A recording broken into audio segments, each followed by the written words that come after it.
तमिलनाडु की राजनीति इस बार सिनेमा की किसी ब्लॉकबस्टर फिल्म से कम नहीं लग रही। जहां हमेशा की तरह डीएमके और एआईडीएमके के बीच जबरदस्त लड़ाई चल रही थी, वहीं अब मैदान में कदम रख चुके हैं तमिल फिल्मों के सुपरस्टार थलपति विजय और उनकी नई पार्टी टीवीके, जिसने प्रदेश में सनसनी मचा दी है। एक हादसे ने पार्टी को थोड़ा सुस्त जरूर किया, लेकिन मुकाबला एक बार फिर से रोमांचक होने लगा है। विजय के निशाने पर एक और प्रदेश के सीएम एमके स्टालिन है, तो दूसरी ओर बीजेपी है। और इस बीच वो जनता को इस बात का यकीन दिलाने की कोशिश में लगे हैं कि इस बार विधानसभा की असली लड़ाई डीएमके और एआईडीएमके के बीच नहीं, बल्कि टीवीके और डीएमके के बीच होने वाली है, यानी स्टालिन वर्सेस विजय। वहीं बीजेपी भी इस बार के चुनाव के लिए पूरी ताकत लगा रही है और डीएमके तो पहले से ही चुनावी मूड में है। अमित शाह भी कह चुके हैं कि इस बार तमिलनाडु में बीजेपी सरकार बनाएगी। अप्रैल मई के बीच तमिलनाडु में विधानसभा चुनाव होगा, लेकिन उससे पहले ही प्रदेश का सियासी माहौल बेहद दिलचस्प हो गया है और उसमें विजय एक तरह से कहे तो कुछ ज्यादा ही रोमांच पैदा कर रहे हैं। नमस्कार, संडे स्पेशल में आपका स्वागत है। मैं हूं आपके साथ नवेंदु शेखर झा और आज के इस वीडियो में बात करेंगे तमिलनाडु में होने वाले विधानसभा चुनाव में विजय फैक्टर की। तमिलनाडु चुनाव में होगा बड़ा खेला, विधानसभा चुनाव से पहले भारी बवाल, विजय थलपति का सबसे बड़ा ऐलान, तमिलनाडु के अगले सीएम बनेंगे विजय। तमिलनाडु की राजनीति में एक बार फिर से माहौल बनने लगा है, क्योंकि एक्टर थलपति विजय फिर से सुपर एक्टिव हो चुके हैं। करूर भगदड़ हादसे में 41 लोगों की मौत ने थलपति विजय और उनकी पार्टी टीवीके को बड़ा झटका दिया था, लेकिन तमिल सुपरस्टार अपनी फिल्मों की तरह सियासत में एक बार फिर से रिवाइव करते नजर आ रहे हैं और इसी कड़ी में उन्होंने इरोड में फिल्मी स्टाइल में एक रैली को संबोधित किया। इस दौरान वो सत्तारूढ़ डीएमके पर जबरदस्त तरीके से हमलावर नजर आए। एक और विजय किसानों को लेकर स्टालिन पर खूब बरस रहे थे, तो दूसरी ओर बीजेपी और केंद्र सरकार पर भी हमले बोल रहे थे। उन्होंने बीजेपी को अपना वैचारिक दुश्मन बताया। आपको बता दें कि विजय बीजेपी के साथ गठबंधन की बात को पहले ही खारिज कर चुके हैं और अब लगातार बीजेपी पर हमले। कुल मिलाकर इस रैली में उनके निशाने पर सीएम स्टालिन थे, बीजेपी थी। उन्होंने अपनी टीवीके को पवित्र ताकत बताया और कहा कि डीएमके एक बुरी ताकत है। फिल्मी मोनोलॉग की तरह ही उन्होंने अपने भाषण में डीएमके पर खूब हमला बोला और डीएमके पर पेरियार के नाम का इस्तेमाल करके प्रदेश का शोषण करने का गंभीर आरोप भी लगाया। लेकिन सबसे दिलचस्प बात है कि रैली के दौरान वो ये बताने में जुटे रहे कि इस बार विधानसभा चुनाव की असली लड़ाई एआईडीएमके और डीएमके के बीच नहीं, बल्कि विजय और स्टालिन की पार्टी के बीच है। और इसी कड़ी में उन्होंने दिवंगत मुख्यमंत्री एमजीआर और जयललिता का भी जिक्र किया। सियासी गलियारों में कहा गया कि वो एमजीआर और जयललिता का नाम लेकर लोगों के जहन में करुणानिधि और जयललिता के बीच की सियासी टकराव को याद दिलाना चाहते हैं, जिसने 50 सालों तक तमिलनाडु की राजनीति को तय किया। कभी ये तो कभी वो इन दोनों फिल्मी स्टार का वारिस बनने में जुटे हैं, ऐसा बहुत से लोगों का कहना है।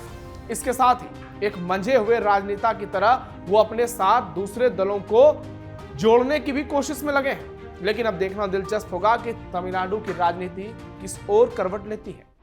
साउथ इंडिया में एक्टर्स का जलवा। दक्षिण भारत में सिनेमा सिर्फ मनोरंजन भर नहीं है, वहां अभिनेताओं को देवता की तरह पूजा जाता है। उन्हें कई उपनाम दिए जाते हैं, उनकी मंदिर तक बनाई जाती है। रियल लाइफ के हीरो रियल लाइफ में नेता बन जाते हैं। फैंस सिर्फ तालियां नहीं बजाते, बल्कि अपना बेशकीमती वोट देकर उन्हें प्रदेश के सिंहासन पर बिठा देते हैं। एमजी रामचंद्रन, जिन्हें तमिल सिनेमा में गरीबों के मसीहा के तौर पर पेश किया गया कई सिनेमा में, उसके बाद सिनेमाई सफर के बाद उन्होंने राजनीति में एंट्री ली और कल तक जो जनता उनके लिए सिनेमा हॉल में तालियां बजा रही थी, अब वो उनकी राजनीतिक रैलियों में उमड़ पड़ी, उन्हें अपना वोट दिया और तमिलनाडु का मुख्यमंत्री बना दिया। तमिल भाषा में कमाल की फिल्में करने वाली जयललिता, जिन्हें तमिलनाडु में अम्मा कहा गया, जब वो राजनीति में आई तो देश की बड़ी राजनीतिक हस्ती बन गई। वो 6 बार तमिलनाडु की मुख्यमंत्री रही। एनटी रामाराव, जो तेलुगु सिनेमा में देवता का किरदार निभाते थे, वो आंध्र प्रदेश के 3 बार के मुख्यमंत्री बने। जननायक जनसेना पार्टी के नेता और तेलुगु पावर स्टार पवन कल्याण वर्तमान में आंध्र प्रदेश के डिप्टी सीएम हैं। वहीं अब तमिलनाडु में एक और स्टार थलपति विजय अपनी नई पार्टी टीवीके बनाकर पूरे जोर शोर से चुनावी अभियान में जुटे हैं। यानी साउथ इंडिया में अभिनेताओं का सियासी मैदान में भी जलवा देखने को पहले भी मिला था और आज भी मिल रहा है। क्या एनडीए में शामिल होंगे विजय? तमिलनाडु चुनाव से पहले बीजेपी की कोशिश है कि वो टीवीके को एनडीए में शामिल कर ले, लेकिन एक्टर विजय और उनकी पार्टी तमिलगा वेट्री कजगम ने एनडीए में शामिल होने की बात से इनकार कर दिया है। उन्होंने कई बार यह बात दोहराई है कि वो बीजेपी के साथ गठबंधन नहीं करेंगे। वहीं बीजेपी चुनाव से पहले यह भी नहीं चाहती है कि एआईडीएमके एक बार फिर गठबंधन तोड़कर अलग हो जाए। ईपीएस विजय के साथ गठबंधन न कर ले। कहा जा रहा है कि ईपीएस को बड़ा झटका तब लगा जब करूर भगदड़ के बाद थलपति विजय डीएमके के निशाने पर आ गए और एक्टर्स को चारों ओर से आलोचनाओं का सामना करना पड़ा। ऐसे में अब विजय के सामने भी बहुत बड़ी चुनौती है। तमिलनाडु में विजय फैक्टर कितना मजबूत? थलपति विजय और उनकी नई पार्टी टीवीके अब केवल फैन फॉलोइंग भर नहीं है, बल्कि राजनीतिक ताकत का नया चेहरा बन चुकी है। उनके पास विशेष तौर पर युवा वोटरों की पकड़ है। 18 से 35 साल की उम्र के फैंस जो पहली बार वोट देने जा रहे हैं, वो पारंपरिक डीएमके एआईडीएमके वोट बैंक से अलग होने की कोशिश दिखा रहे हैं। करूर भगदड़ के बाद उनका स्टेज इमेज थोड़ा प्रभावित जरूर हुआ, लेकिन रैलियों में उनका फिर से फिल्मी अंदाज नजर आने लगा है।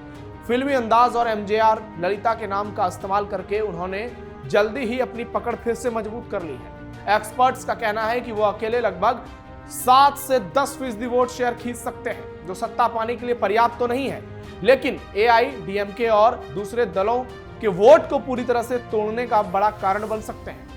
उनकी सबसे मजबूत पकड़ दक्षिण तमिलनाडु के जिले जैसे मदुरई, इरोड और करूर में दिखाई दे रही है, जहां युवा फैनबेस और वोट प्रतिशत ज्यादा अधिक है।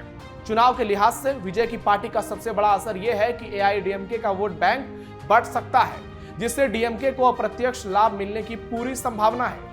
एनडीए और एआईडीएमके के बीच गठबंधन रणनीति और छोटे दलों की अस्थिरता को देखते हुए टीवीके की उपस्थिति सत्ता समीकरण में ट्विस्ट डाल सकती है।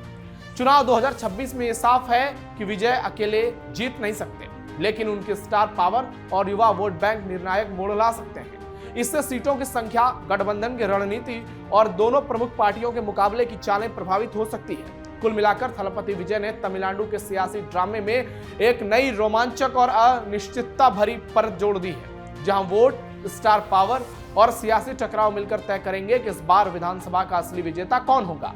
लोग ये भी कह रहे हैं कि इस बार अगर विजय कुछ अच्छा करते हैं तो आगे के लिए तमिलनाडु में एक बड़े सियासी सुपरस्टार का उदय होगा। आपको बता दें कि विजय जिस तरह से प्रशांत किशोर बिहार में माहौल बना रहे थे, उसी तरह से विजय तमिलनाडु में माहौल बना रहे हैं, लेकिन दोनों में फर्क इसलिए है क्योंकि वो नॉर्थ का हिस्सा है और ये साउथ का हिस्सा है। प्रशांत किशोर ने जिस तरह से झटके खाए, लोग ये उम्मीद कर रहे हैं कि थलपति विजय को इस तरह से झटके नहीं मिलेंगे। विधानसभा चुनाव के लिए बीजेपी तैयार। एक और स्टालिन ताकत लगा रहे हैं, दूसरी ओर विजय ताकत लगा रहे हैं, तो तीसरी ओर बीजेपी भी अंदर खाने एआईडीएमके के साथ तैयारी कर रही है। आगामी चुनाव को देखते हुए तमिलनाडु में डीएमके और सीएम स्टालिन की घेराबंदी बीजेपी ने शुरू कर दी है। यहां साल 2026 में विधानसभा चुनाव होना है। बीजेपी एआईडीएमके के साथ गठबंधन में है। पार्टी ने तमिलनाडु में गतिविधियों की देखरेख के लिए 3 केंद्रीय मंत्रियों को नियुक्त किया है। साथ ही पार्टी के अध्यक्ष जेपी नड्डा ने केंद्रीय वाणिज्य मंत्री पीयूष गोयल को तमिलनाडु का चुनावी प्रभारी बनाया है। पीयूष गोयल साल 2021 में भी प्रदेश के चुनावी प्रभारी थे। एनडीए में एआईडीएमके के गठबंधन में शामिल होने के बाद अन्य छोटी सहयोगी पार्टियों ने बीजेपी का साथ छोड़ दिया है। बीजेपी की चाहत है कि आगामी विधानसभा चुनाव से पहले वो एक बार फिर से छोटे घटक दलों को अपने साथ जोड़े, लेकिन एनडीए में एआईडीएमके ने खुद को बड़ा साझेदार बताया है।